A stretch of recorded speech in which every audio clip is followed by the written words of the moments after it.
안녕하세요. 초등부 친구들, 8월 2일 온라인 초등부 예배를 시작하겠습니다. 우리 다 함께 두 손 모으고 사도신경함으로 우리의 신앙을 고백하겠습니다. 전능하사 천지를 만드신 하나님 아버지를 내가 믿사오며 그 외아들 우리 주 예수 그리스도를 믿사오니 이는 성령으로 잉태하사 동정녀 마리아에게 나시고 본디오 빌라도에게 고난을 받으사 십자가에 못 박혀 죽으시고 장사한 지 사흘 만에 죽은 자 가운데서 다시 살아나시며 하늘을 오르사 전능하신 하늘 유편에 앉아 계시다가 저리로서 산자와 죽은 자를 심판하러 오시리라. 성령을 믿사오며 거룩한 공예와 성도가 서로 교통하는 것과 죄를 사하여 주시는 것과 몸이 다시 사는 것과 영원히 사는 것을 믿사옵나이다. 아멘. 네, 우리 초등부 친구들 이번 주 마지막 온라인 예배로 드려지게 될 것 같아요. 이번 본문은 다니엘서 6장 10절 우리 다 함께 큰 목소리로 읽길 원합니다. 다니엘서 6장 전체를 다 읽으면 너무 좋지만 그건 우리가 다시 현장 예배에서 다 함께 읽어보는 걸로 하고 오늘의 10절 우리 큰 목소리로 읽어볼까요? 시작! 다니엘이 이 조서에 왕의 도장이 찍힌 것을 알고도 자기 집에 돌아가서는 윗방으로 올라가 예루살렘으로 향한 창문을 열고 전에 하던 대로 하루 3번 무릎을 꿇고 기도하며 그의 하나님께 감사하였더라. 지난주 우리 말씀에 이어서 이 다니엘에 대해 조금 더 살펴보고 그다음에 다음 주 우리 드디어 성경학교 이후에는 우리가 교회에 나와서 이제 진짜 현장 예배를 드릴 수 있게 되었습니다. 또 우리가 오랫동안 기다려왔던 현장 예배고 또 와서 예배 시간에 마스크도 계속 써야 되고 또 찬양도 전처럼 오래 하지는 못하겠지만 우리는 그동안 이 예배가 얼마나 귀중하고 소중한지 많이 느꼈었죠. 전도사님 이번 달에 여러분들과 함께 성경학교 인터뷰 촬영하러 여러분들을 이제 만나러 가면서 또 만나면서 많은 걸 좀 느꼈어요.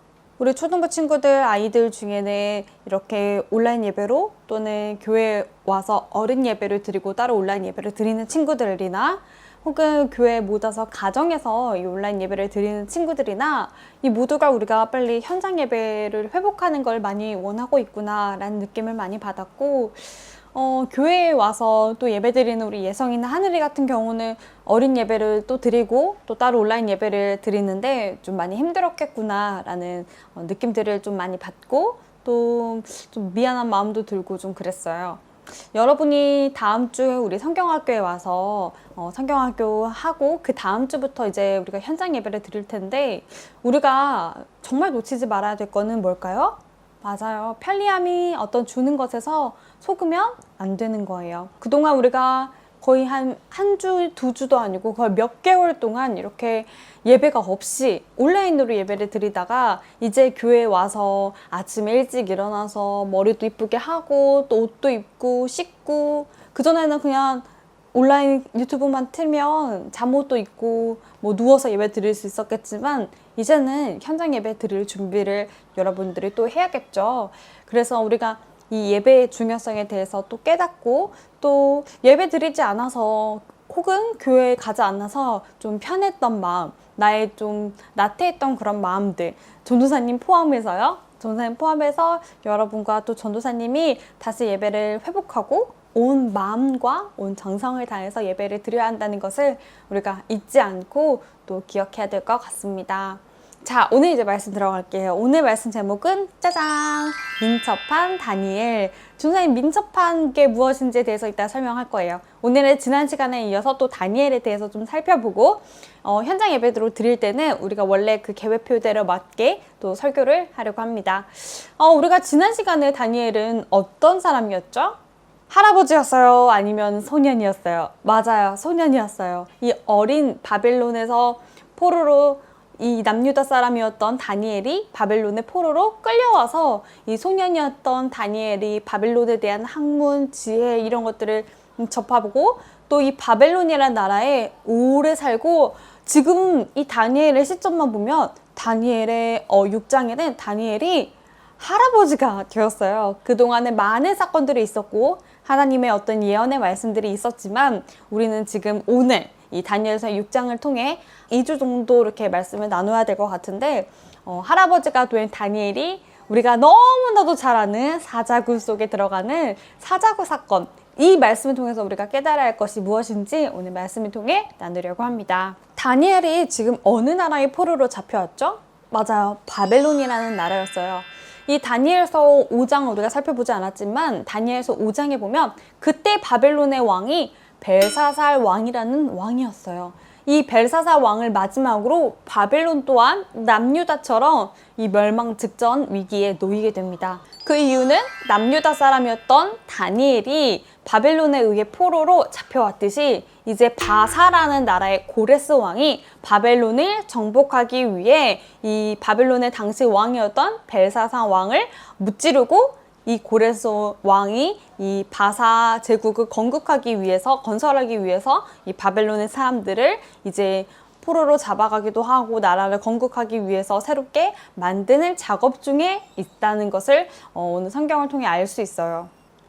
바벨론 왕이었던 벨사사 왕이 죽고 고레스에 의해서 이 바사 왕 고레스가 이 바벨론에 대해서 또 바사 제국으로 만들기 위해서 그때 누구를 투입하게 되냐면 바로 다리오라는 사람을 오늘 다니엘서 6장에 기록되어 있죠. 다리오 이 왕으로 대신 세우게 됩니다. 자기 사람을 이렇게 세우는 거죠. 바벨론에 있는 사람을 그대로 왕으로 뽑을 수 없으니까 이 바사 왕으로 정복하기 위해서는 자기 나라 사람들을 이제 막 심겠죠. 그때 이 오늘 우리가 살펴본 다리오 왕이 이 바사 메대 사람이었는데 바벨론으로 가서 바벨론을 다스리게 되는 이제 고레스의 명령을 받고 아마 투입된 것 같아요.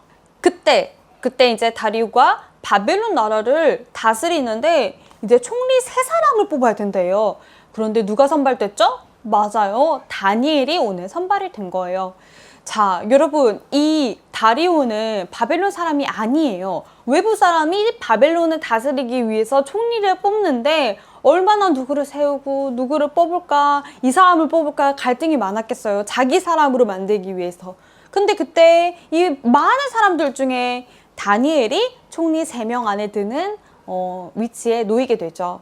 다니엘은요, 어떤 사람이었을까요? 지금 다니엘은 소년 다니엘이 아니라 할아버지가 된 다니엘. 그 다니엘은 어떤 성품을 가진 사람이었을까요? 성경에는 정직했다고 기록이 되어 있어요. 소년이었던 이 다니엘이 할아버지가 되기까지 그 많은 시간 동안 얼마나 정직하게 살았던지, 전도사님 같으면 내가 지금 젊은 나이에 여기 왔는데 내가 지금 할머니가 되었네? 그 10년, 20년, 지금 남유다가 포로 생활을 한 게 70년이니까 70년이 가까이 되는 그 50년, 60년 그 많은 세월 동안 나는 언제 내 나라로 갈 수 있을까? 하나님이 나를 버리신 건 아닐까? 하나님 정말 살아 계실까? 난 여기 바벨론에서 그냥 있는 건가? 난 나의 나라로 갈 수 없는 건가? 하나님이 날 여기에 보내셨을까? 너무 돌아가고 싶다.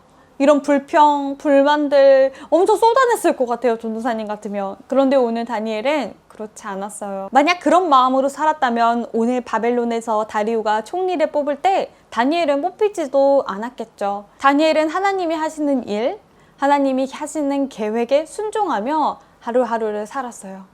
이 나중에 또 우리가 살펴보겠지만 다니엘은 하루에 3번 하나님 앞에 기도드리는 사람이었어요. 소년이었든 젊은 사람이었든 이 소년이 할아버지가 되기까지 긴 시간 동안 꾸준히 차근차근 매일매일 하나님께 기도드리며 하나님을 바라보는 정직한 사람이었어요. 얼마나 열심히 일을 했던지, 얼마나 정직하게 살았던지 이 총리 3명에 뽑힐 만큼 어떤 인간적인 노력도 필요하겠지만 다니엘은 하나님을 바라보고 하나님과 함께하는 사람이었어요. 오늘 성경 서론에 보니까 다니엘이 이 3명 안에 드는 것도 너무너무 중요한데 오늘 이 왕이 다니엘에게 이 나라를 관리할 수 있도록 맡길 정도로 생각을 했다는 게 오늘 또 다른 포인트예요. 이 왕이 다니엘에게 아예 나라를 맡길 정도로 총리보다 더 높은 위치에서 다니엘이 아예 나라를 맡길 수 있도록 다니엘을 관리로 생각했다는 점이에요. 왜 그랬을까요? 다리오가 도대체 이 왕이 다니엘의 어떤 모습을 보고 쟤로 왕을 세우는 건 어떨까? 쟤는 좀 괜찮은데? 쟤는 좀 뭔가 있다. 어떻게 이 다리오가, 어떻게 이 왕이 다니엘을 나라를 맡길 정도로 그렇게 생각했을까요? 오늘 우리 제목에 힌트가 있어요. 우리 3절 같이 읽어볼까요? 마음이 민첩하여 다른 고관들보다 뛰어남으로. 고관은 이제 일하는 사람들이죠. 다니엘과 같이 마음이 민첩하여 다른 고관들보다 뛰어남으로 이 나라를 맡길 정도로 생각을 했다고 3절은 기록이 되어 있죠. 민첩하다, 이게 무슨 의미일까요?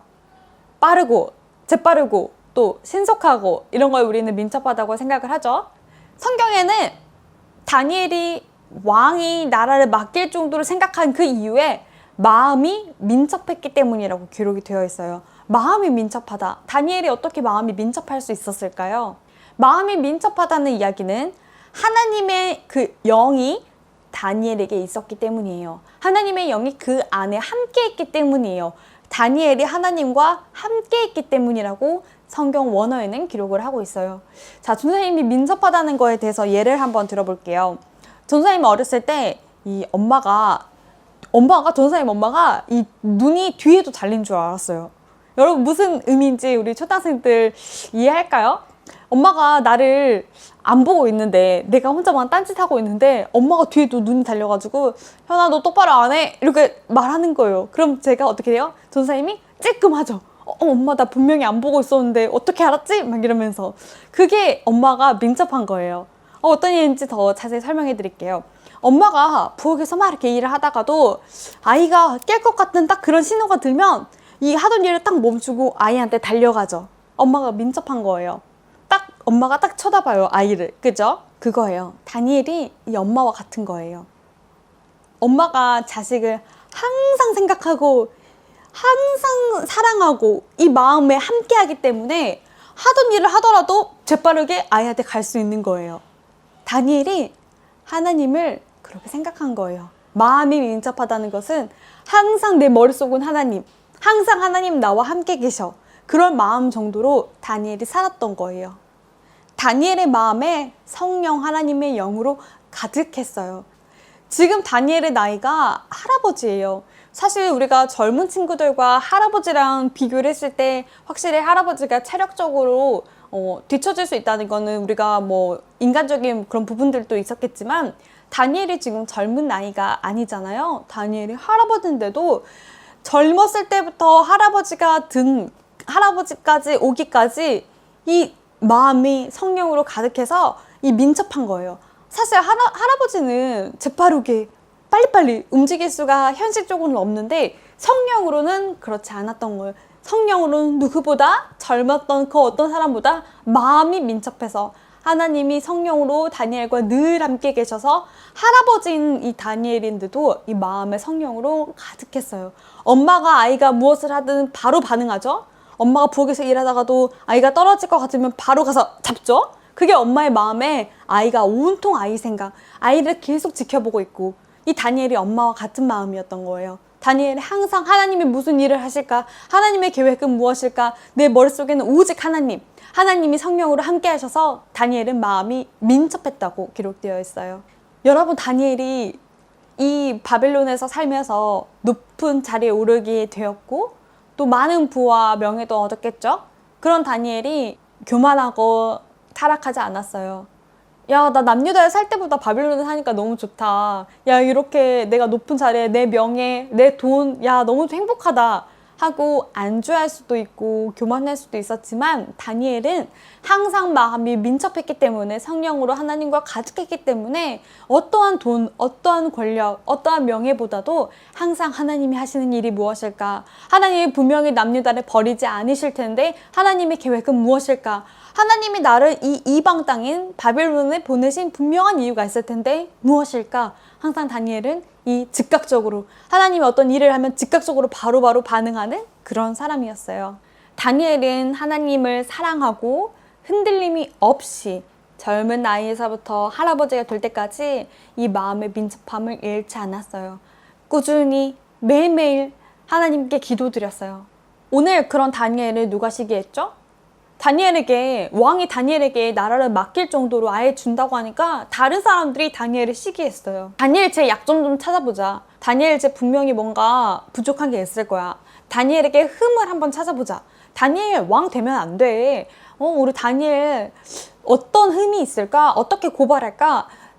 찾았지만 성경에는 찾을 수 없었다고 기록했죠. 마음이 민첩한 다니엘이었거든요. 그런데 이 시기하는 사람들이 그 다니엘의 그 민첩한 마음을 딱 노렸어요. 어떻게요? 왕에게 가서 어떤 법을 만들어서 다니엘이 그 하나님의 마음에 민첩한 그것을 노리고 다니엘을 공격했어요. 다니엘은 하나님을 너무 좋아해. 그러니까 우리 하나님과 관련된 다니엘과 하나님의 어떤 연결고리를 찾아서 다니엘에게 흠을 내보자. 다니엘을 고발할 수 있는 어떤 이유를 찾아보자 하고 사람들끼리 모의를 했어요. 그래서 어떻게 했죠? 이 사람들이 다니엘을 시기한 사람들이 왕에게 가서 한 가지 제안을 하기 시작했어요.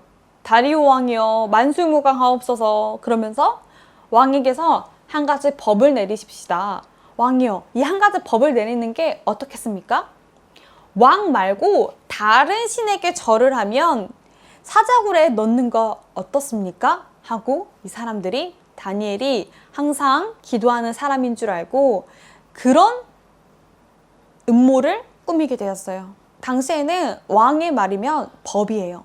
왕의 어떤 도장을 딱 찍으면 그게 법이 되는 거예요. 왕의 말 한마디가 나라를 좌우지하는 그런 시대였기 때문에 왕이 괜찮은데? 좋다. 도장 딱 찍으면 그게 법이 되는 거예요. 그런데 오늘 사람들이 다니엘을 음모하려고 다니엘에게 나라를 맡기지 못하도록 다니엘을 고발하기 위해서 다니엘이 항상 기도하는 사람인 걸 알고 왕에게 가서 어떤 제안을 하죠? 왕 말고 다른 신에게 절을 하며 사자굴에 넣읍시다 하고 이야기하는 거를 왕이 도장을 찍게 되어버렸어요. 다니엘은 그러면 이제 항상 기도하는 사람이었는데 왕이 도장을 찍어버리니까 다니엘이 기도하면 다니엘은 다른 신에게 왕 말고 하나님께 절을 했기 때문에 다니엘은 사자굴에 잡혀 들어갈 수밖에 없는 그런 상황에 놓여게 된 거죠. 다니엘이 몰랐을까요?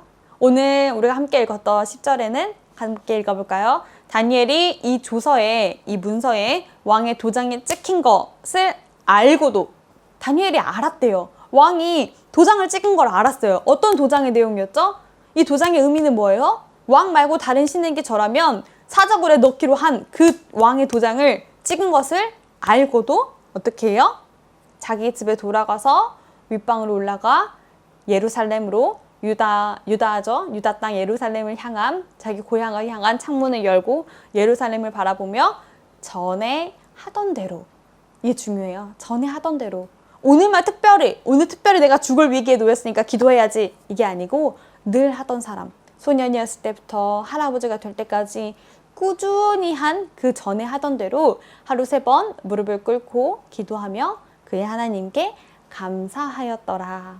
이런 일을 꾸민 사람들이 이 다니엘이 방에 가서 기도 하나 안 하나, 다니엘이 기도 하나 안 하나, 다니엘이 기도하면 사자굴에 바로 끌고 가야지 하며 이렇게 사람들은 보고 있었을 거예요. 그런데 다니엘은 어떻게 했죠? 기도드렸죠. 지난 시간에 우리의 정체성을 드러내야 된다고 이야기했었죠. 얼마나 다니엘이 기도하는 사람이었던지 이 기도하는 것을 이 다른 사람들이 다 알 정도니까요. 그쵸? 자신이 포로로 잡혀버린 그 유다 예루살렘을 향한 기도를 전에 하던 대로 드렸어요. 마음이 민첩한 다니엘이었기 때문이에요. 다니엘의 마음의 심경에는 이런 마음이었을 것 같아요. 내가 지금 사자굴에 가는 게 중요한가? 그렇지 않다. 나는 늘 원래 하던 대로 하나님께 기도드린다. 하나님께서 나를 사자굴에 보내시든 안 보내시든 나랑 상관이 없다. 하나님께서 하시는 일이다. 나의 마음은 오직 하나님의 일, 하나님의 계획, 하나님께 순종하는 그 믿음을 다니엘은 갖고 있었어요. 왜요? 다니엘에게는 믿음이 있었기 때문이에요. 다니엘의 관심사는 왕이 도장을 찍든 말든 사람들이 나를 쳐다보고 있든 말든 관심 없었어요. 다니엘은 늘 하던 대로, 전에 하던 대로 하나님을 향해서 기도드렸어요. 하나님이 하실 일임을 분명히 알았기 때문이에요. 여러분, 우리는 이런 믿음으로 하나님을 섬기고 있을까요? 우리는 이 다니엘과 같은 꾸준한 그런 믿음이 있을까요? 어떤 위기 속에서 아니면 어떤 유혹 속에서 넘어지고 또 실패하고 그런 우리의 마음들이 있지만 오늘 다니엘처럼 우리들 민첩한 마음, 그 민첩한 마음은 즉각적으로 반응을 하는 거예요. 엄마가 이 아이를 사랑하는 마음으로 자기가 하던 일을 하다가도 아이가 떨어지면 바로 가서 잡듯이 사랑하니까 우리가 하나님 그 사랑에 힘입어서 우리가 살다가도 하나님께서 우리 중심이 하나님이 되셔서 우리 마음, 우리 생각이 하나님의 영이 우리 마음 안에 가득하여 하나님과 함께하는 게 그게 민첩한 거예요. 다니엘이 소년이어서 왔을 때 그리고 나이가 들어 할아버지가 되어서도 그 믿음을 잃지 않았어요. 꾸준한 믿음이 필요해요. 여러분, 우리가 교회에서 성경을 자꾸 읽으래요. 성경이 주는 은혜가 분명히 있어요. 잘 모르겠어요. 성경 너무 어려워요. 무슨 말인지 하나도 모르겠어요. 그런데 계속 읽으면 깨달아져요. 하나님께서 하시는 일 속에 분명한 계획이 있어요. 우린 처음부터 너무 은혜 받으려고 하잖아요. 우린 처음부터 뭔가 다 하려고 해요. 여러분, 우리 초등학생들 지금 구구단 막 외우고 있죠. 우리 저학년들은. 그런데 이 구구단 보면서 2단부터 9단까지 있는데 처음부터 외우려는 마음으로 보는 사람은 단 한 명도 없어요. 어떤 천재면 모를까. 처음부터 구구단을 보고 내가 이거 다 외워. 한 번에 딱 읽고 외워야지? 이런 사람 없어요. 읽다 보면 또 쓰다 보면 계속 읽다 보면 어느 순간 어떻게 돼요? 고학년 우리 언니 오빠들 정도 되면 그게 자연스럽게 외워지고 학습이 되는 거예요. 다니엘처럼 우리 마음이 민첩하여 하나님과 항상 함께하는 그런 마음을 가지고 즉각적으로 하나님께 반응하는 초등부가 되기를 이 시간 원합니다. 할아버지가 되어서도 어떤 유혹과 어떤 교만에 흔들리지 않는 그런 믿음, 그 속에는 하나님의 놀라운 사랑이 있다는 것을 우리 초등부가 깨닫고 또 우리가 말씀으로 나누길 원합니다. 우리 이 시간 함께 기도하겠습니다. 하나님 아버지 감사합니다. 우리 온라인 마지막 예배인데요. 하나님, 우리가 오늘 다니엘과 같이 우리의 마음에 민첩하여 하나님 꾸준히 전에 하던 대로 하나님께 기도드리고 하나님을 찬양하는 우리 초등부가 되길 원합니다. 하나님, 우리가 이제 성경학교 이후에 현장 예배 통해서 하나님 우리의 예배를 받아주시고 우리가 그동안 나태하고 그동안 안일했던 우리의 마음들을 하나님께서 다시 붙잡아 주셔서 우리가 항상 하나님을 바라는 그런 초등부와 교사 선생님들이 될 수 있도록 인도해 주세요. 예수 그리스도 이름으로 기도합니다. 아멘. 다 함께 주기도문함으로 오늘 온라인 예배를 마치겠습니다. 하늘에 계신 우리 아버지여, 이름이 거룩히 여김을 받으시오며 나라가 임하시오며 뜻이 하늘에서 이루어진 것 같이 땅에서도 이루어지리라. 오늘날 우리에게 일용할 양식을 주시옵고 우리가 우리에게 죄 지은 자를 사하여 준 것 같이 우리 죄를 사하여 주시옵고 우리를 시험에 들게 하지 마시옵고 다만 악에서 구하시옵소서. 나라와 권세와 영광이 아버지께 영원히 있사옵나이다. 아멘. 네, 이번 주 광고는 아주 짧습니다. 우리 다음 주에 있는 2시에 있는 성경학교 여러분 재밌게 또 하나님을 찬양하고 성경 공부하는 그런 시간이 되기를 또 간절히 기도하고, 그 다음 주부터는 우리가 현장 예배로 드려지기 때문에 여러분 우리 예배를 위해서도 또 기도하는 우리 초등부가 되길 원합니다. 선생님이 항상 현장 예배를 놓고 기도하고 있으니까 우리 초등부 친구들도 이 마음 붙잡고 기도해서 우리 정말 이 교회에 와서 예배 드릴 때 정말 너무 기쁠 것 같고 너무 하나님께 감사할 것 같아요. 우리 초등부 그 마음 가지고 우리 다음 주 예배 때, 우리 다음 주 성경학교 때 또 만나요. 안녕.